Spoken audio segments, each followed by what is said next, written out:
Hey everyone, and welcome to another deep dive. We love to explore all those fascinating corners of the gaming world, and today we're taking a trip back in time to feudal Japan. We're diving into the world of Onimusha, a franchise that's all about epic samurai action, demonic encounters, and a healthy dose of Japanese history and mythology. It's a fascinating blend, really capturing that samurai cinema feel, but with that modern gaming twist. It's interesting how Onimusha tried to bridge that gap between its Japanese roots and a global audience, creating this unique blend that resonated with players worldwide. Absolutely. And you've given me a ton of great material to work with. We've got articles, game reviews, even a peek into the Onimusha anime. This is more than just hack and slash. We're going behind the scenes to explore the creative decisions, the actors involved, and how this whole franchise evolved over time. Story full of twists and turns for sure. Yeah, it definitely had its share of ups and downs, experimenting with different ideas, trying to find that sweet spot between, hardcore action and a compelling narrative. Exactly. And we'll uncover it all, starting with its origins as a Resident Evil spin-off. Can you believe that? Onimusha started as a Resident Evil game. It's true. It was initially conceived as this samurai-themed Resident Evil set in feudal Japan. Imagine. A lone samurai warrior facing off against hordes of demonic creatures in a historical setting. Okay, I'm already hooked. So we've got this vision of a samurai battling demons. But how do they go from that initial concept to the Onimusha we know and love? Well, the creator, Keiji Inafune, he was determined to blend those historical figures and settings with those fantastical elements of Japanese folklore, demon spirits, the whole nine yards. But he didn't want to just reskin Resident Evil. He wanted something unique, something that captured that classic samurai cinema spirit while embracing the thrilling gameplay of survival horror. So it's not just a simple reskin. They kept those core survival horror elements, limited resources, puzzle solving. That constant sense of being hunted must have been a challenge to balance those elements with the fast-paced action of samurai combat. It was, and you have to remember, this was the early PlayStation 2 era, a time of rapid technological advancement. Onimusha Warlords. The first game, it was a visual marvel, pushing the boundaries of what video games could look like. Oh yeah, the graphics, the motion captures, those incredible pre-rendered backgrounds. It was like stepping into a classic samurai film. I still remember being blown away by that intro cutscene. Produced by the renowned Robot Studio, it set a new standard for video game cinematics. Inafune and his team, they were all about creating a truly cinematic experience, blurring the lines between video games and film. And they took it a step further with a really groundbreaking decision. They cast Takeshi Kaneshiro, a huge Japanese movie star, as the protagonist. Wow, that's unheard of at the time. Casting a major celebrity like that definitely added to that cinematic feel. It did Kaneshiro's likeness and performance. They brought a level of authenticity and star power that was unprecedented. And it wasn't just the visuals. The Japanese version featured top-tier voice actors from popular anime, really immersing players in the world of feudal Japan. That's amazing. Talk about attention to detail. They really went all out to create an immersive experience. But I've heard the English dub wasn't as well received. Yeah, the English dub. Well, it didn't quite capture the same magic. It's a reminder that localization can be tricky. Capturing those nuances in cultural context isn't always easy. Totally. But despite that stumble, Onimusha Warlords was a huge success, critically and commercially, launching a franchise that would span multiple games, spin-offs, even an anime. It's quite a legacy. So we've got this foundation samurai action, survival horror, cinematic storytelling, all wrapped up in a visually stunning package. But Onimusha didn't stop there. The series continued to evolve, experimenting with new ideas and gameplay mechanics. How did Onimusha's gameplay change over time? Did they stick with survival horror or did they explore new territory? It's an interesting evolution. As the series progressed, the focus shifted from pure survival horror to a more action-oriented style. Part of that was driven by, the changing gaming landscape. Action games like Devil May Cry and God of War were gaining huge popularity. But it also reflected a desire within the development team to, explore the full potential of the Onimusha concept. So they were trying to find that balance between intense action and strategic depth, while staying true to that samurai aesthetic. How did they approach that? What new elements did they bring in to enhance the gameplay? Well, one of the most significant additions was the Oni Gauntlet. The signature mechanic allowed players to absorb the souls of defeated enemies. Oh yeah, the Oni Gauntlet. Right. And these souls could then be used to upgrade weapons, unlock new abilities. Adding a layer of strategy to the combat, it tied directly into the game's mythology, emphasizing that connection between the samurai warrior and those supernatural forces at play. I remember that. It was such a satisfying mechanic, visually and gameplay-wise. Mm. It wasn't just about hacking and slashing. You had to think tactically. Hmm. Which souls to absorb, which weapons to upgrade, how to best use those demonic powers. Exactly. And as the series progressed, they introduced even more complex combat systems, multiple playable characters, expanded RPG elements, giving players more choices in how they approach the game. It sounds like they were really trying to push the boundaries of what an Onimusha game could be. Hmm. Always innovating, always experimenting. They were, and that experimentation led to some truly unique entries, including one that's often considered the black sheep of the family, Onimusha 2, Samurai's Destiny. Ah, Onimusha 2. Now that was a wild ride. It's often considered the most unusual game in the series. Right. What made it so different, so unique? Well, Onimusha 2 took a sharp turn from the dark, brooding tone of its predecessor. It embraced a more lighthearted, almost humorous approach, injecting a dose of personality and charm into the world. It was a big departure. They introduced a hub world, Huh.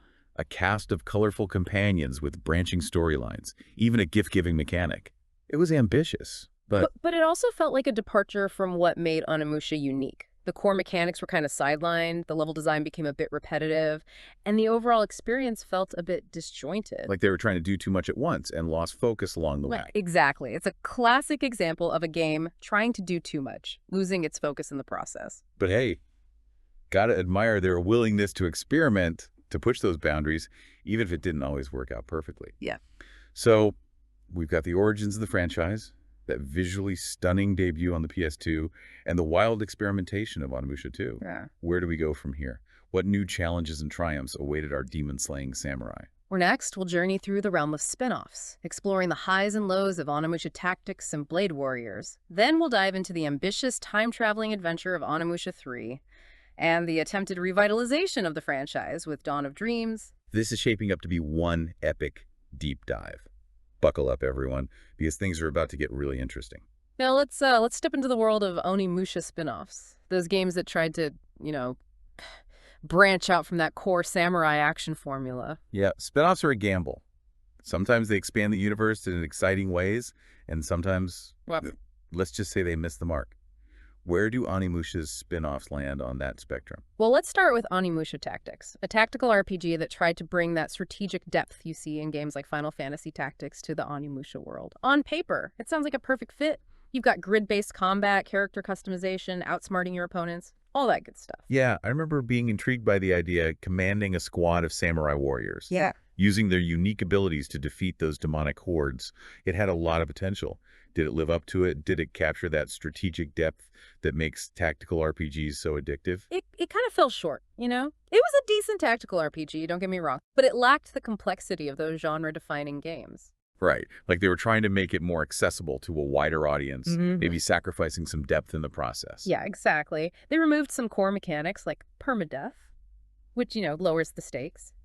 And character customization was limited. The combat system, while functional, lacked that nuance you see in the best tactical RPGs. That was a bit simplified. Yeah.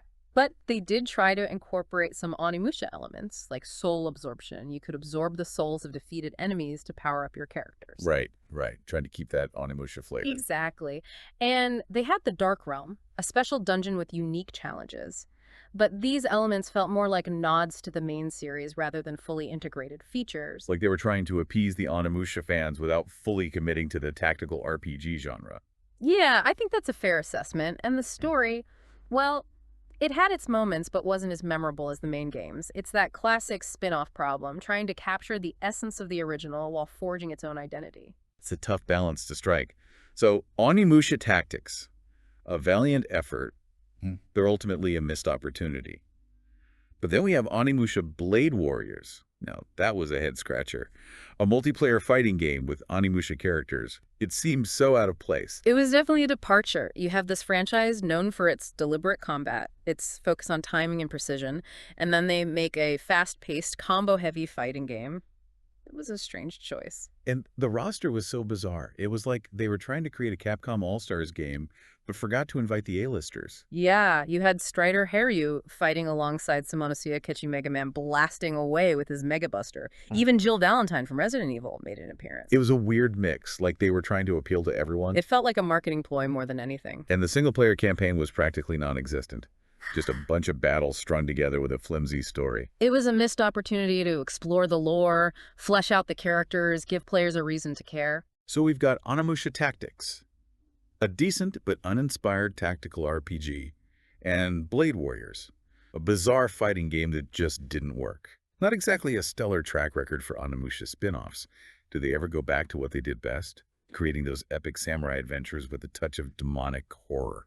Well, that's where things get really interesting. The next chapter takes us to Onimusha 3, Demon Siege, a game that broke free from feudal Japan and embraced a global time-traveling adventure. Onimusha 3 was a big gamble.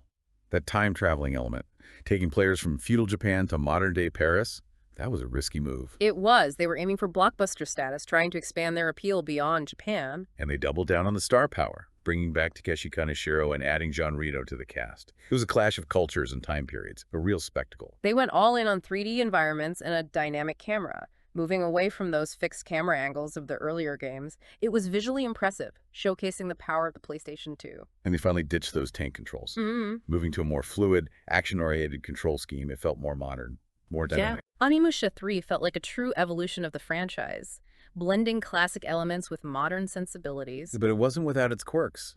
That decision to not have Jean Reno voice his own character in the English version, that was strange. Yeah, that was a weird one. And while the game was visually stunning, it was surprisingly easy, especially compared to the previous game. Right. The difficulty was toned down, maybe to appeal to a wider audience. Possibly. It's a reminder that balancing accessibility with challenge is a constant struggle for developers. So Onimusha 3 was a gamble. It had its highs and lows, but it paved the way for the next chapter. Onimusha, Dawn of Dreams. A game that tried to revitalize the franchise, return to its roots, and push forward into new territory. What can you tell me about Dawn of Dreams? Dawn of Dreams. It was born from a desire to recapture that magic of the original while embracing new technology. It was the passion project for the team. They introduced a new cast of characters, expanded the RPG elements, and created this vast, detailed world. It was game for the hardcore Onimusha fans. One of the biggest innovations was the ability to switch between characters on the fly, adding a new layer of strategy to the combat. Oh yeah, each character had unique abilities, different play styles. It encouraged experimentation. Exactly. It made the combat more dynamic, more engaging. It felt like they took everything they'd learned from the previous games and cranked it up. The combat was fluid, the RPG elements added depth, and the story, while a bit complex, was full of twists and turns. It was ambitious, but Dawn of Dreams faced a big hurdle, especially in the West. The difficulty, it was notoriously difficult. Oh yeah, that difficulty spike. It was brutal, like they were catering to the hardcore Japanese audience and forgot about accessibility. It definitely alienated some players. It did. It's a shame because Dawn of Dreams had so much to offer. But that difficulty wall was tough to overcome. It was a lesson in how cultural differences can impact game design. What's challenging in one market can be punishing in another. So, we have this franchise that's always evolving, experimenting, trying to find that balance between satisfying its core fan base and attracting new players. It's a fascinating journey, full of ups and downs. But the Onimusha saga doesn't end with video games. There's manga, anime, even a stage play. How did Onimusha break free from video games and enter other forms of entertainment? Well, it was part of a larger trend in the gaming industry, expanding franchises into different mediums, creating transmedia experience. Right? Giving fans more ways to connect with the world they love. So let's start with the manga. What can you tell me about the Onimusha manga adaptations? The manga delved deeper into the backstories of the characters, expanding the lore, adding depth to the narrative. And the art style, did it capture the visual flair of the games? The art was fantastic, really captured the essence of Onimusha's style. That's great to hear. It sounds like they did a good job adapting the world for manga. But there's a catch, isn't there? Unfortunately, yeah. They were never officially released outside of Japan. Ah, what a shame. Those lost treasures. It is. Well, maybe someday they'll get an international release. We can hope. Fingers crossed. Now, what about the Onimusha CGI movie, Onimusha, Dawn of Dreams? It had potential. Did it capture the magic of the games? Sadly, no. It fell into many of the traps that plague video game movie adaptations. The animation hasn't aged well, and the story felt rushed, uninspired. Like they tried to cram an entire game into a 90-minute movie. Exactly. It's tough to adapt a video game into a different medium. It takes a deep understanding of the source material and a willingness to take risks. It's a delicate balance. So the movie was a miss. But what about the stage play? I've heard it was a unique and ambitious project. The stage play was definitely an interesting take, bringing feudal Japan and those demon-slaying samurai to life on stage. From what I've heard, it was visually spectacular, with elaborate sets, costumes, special effects. Wow, that sounds incredible, like a live-action Onimusha experience. Yeah, but it had a limited run only in Japan, so its impact was pretty small. Another lost treasure. It is, but it shows the creative potential of the Onimusha universe, its ability to inspire different forms of art. So we have manga that expanded the lore but never reached a global audience, a CGI movie that missed the mark, and a stage play that was critical success but limited in scope. It's a mixed bag for sure, but it highlights the enduring appeal of Onimusha, its ability to transcend video games. It's a reminder that video games are more than just games. They're stories, characters, worlds that we can connect with, and those stories can find new life in unexpected places. Well said. So, wow, we've really journeyed through the entire world of Onimusha, haven't we? From those early days as a Resident Evil spin-off, all the way to the manga, the anime, even a stage play. It's been quite the ride. It really has a testament to the creativity and ambition of the team behind it. You know, Onimusha may not have reached the same level of mainstream success as some of its contemporaries, but it definitely left a mark. Absolutely. I mean, Yeah. those early games were groundbreaking in terms of their cinematic presentation. I still remember being blown away by those pre-rendered backgrounds and the motion capture. Yeah. It was like watching a samurai movie come to life. They were true pioneers in pushing the boundaries of visual storytelling in games. And it wasn't just about the graphics. The stories themselves were really engaging, blending historical figures with Japanese mythology and folklore. And they weren't afraid to experiment. We saw them try different genres, different gameplay mechanics. They were always trying to push the envelope and innovate. Exactly. They never settled for just churning out the same game over and over. They wanted to explore new ideas, take risks, and that's something I really respect. It's what makes Onimusha so special, so unique. And while it may not be a household name like some other franchises, it has a dedicated fan base who truly appreciate what it brought to the table. It does. And that's a legacy worth celebrating. It is. But as we look to the future, I can't help but wonder, what are the chances of Onimusha making a comeback? Could we see a new game that captures that classic spirit while embracing modern technology? Well, the gaming industry is full of surprises. We've seen plenty of franchises make a comeback after years of silence, so it's definitely possible. And Onimusha has all the right ingredients: a strong identity, unique visuals, and a gameplay style that could easily be modernized. Imagine a new Onimusha game built for today's consoles with stunning graphics, a fluid combat system, and a story that delves even deeper into Japanese history and mythology. That would be incredible. They could even lean into the horror elements a bit more, bring back some of those survival horror vibes from the original concept. Oh man, a blend of samurai action, supernatural horror, and that rich Japanese setting, that would be a recipe for success. But ultimately, it's up to Capcom. They have to see the potential demand for a new Onimusha game. They do. Because Onimusha, at its core, is a reminder that video games can be more than just entertainment. They can be art. They can transport us to different worlds, teach us about different cultures. They can be powerful experiences, and that's what we've tried to explore in this deep dive. The story of Onimusha, a franchise that dared to be different, that pushed boundaries, and left a lasting legacy on the gaming world. It's been an incredible journey, and I hope you've enjoyed it as much as we have. Me too. So, as we wrap up this deep dive, we want to leave you with one final thought. What if Onimusha had leaned even further into its Japanese roots? Could it have achieved even greater success while staying true to its cultural heritage? It's a question worth pondering. And who knows, maybe someday we'll witness the return of this beloved franchise. Until then, may your blades be sharp, your spirits strong, and your gaming adventures ever rewarding. Thanks for joining us on this epic deep dive into the world of Onimusha.